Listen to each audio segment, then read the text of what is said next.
To begin my journey, I travelled to the central point in Chichester, the Monument. What better place to undergo my first public meditation than in the heart of the city? Situating myself in the centre of the city was daunting, as I didn't expect to see so many people out in spite of the lockdown restrictions. Everyone was keeping a 2-metre distance, which restored my faith somewhat, but I was surprised nonetheless. The atmosphere was ominous, like a Sunday, but without the comforting smell of a roast dinner leaking from pub windows. Once I had positioned myself, I stared down the barrel of E Street, applied soft focus, and breathed in. After a few long, deep breaths, I gently closed my eyes. The air seemed fresher than usual.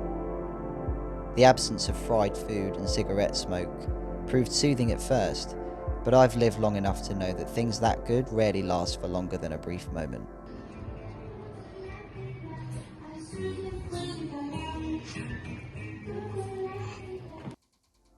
Shortly afterwards, a crushing sense of guilt began to set. Guilt for all the damage our race has caused to this beautiful, rich planet we call home. I was nervous beforehand. Perhaps the thought of being in public induced the negative thoughts. It was my first public meditation after all. The sounds of footsteps passing was difficult to ignore. Meditation is usually said to exist away from the concept of time, but the metronomic clicking of shoes only subverted this sacredness. I was half expecting to hear a cuckoo to top it off. Alas, the footsteps began to fade away as I adjusted the ambient noise in my mind studio. I use this analogy whilst meditating to help visualize distractions when they occur, as it's far easier to adjust the volume than to forget something is screaming at you. A few moments passed, and I began to sink further and further into a deep state of consciousness.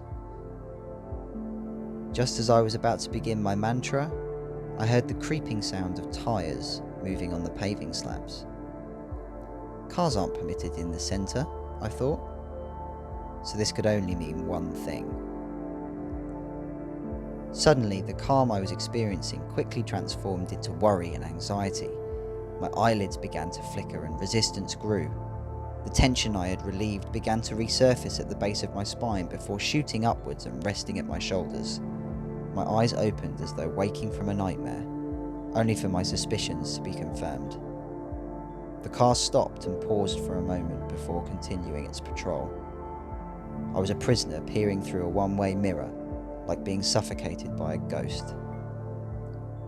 After waiting for the car to leave, I fled the scene. I had never experienced a meditation like this.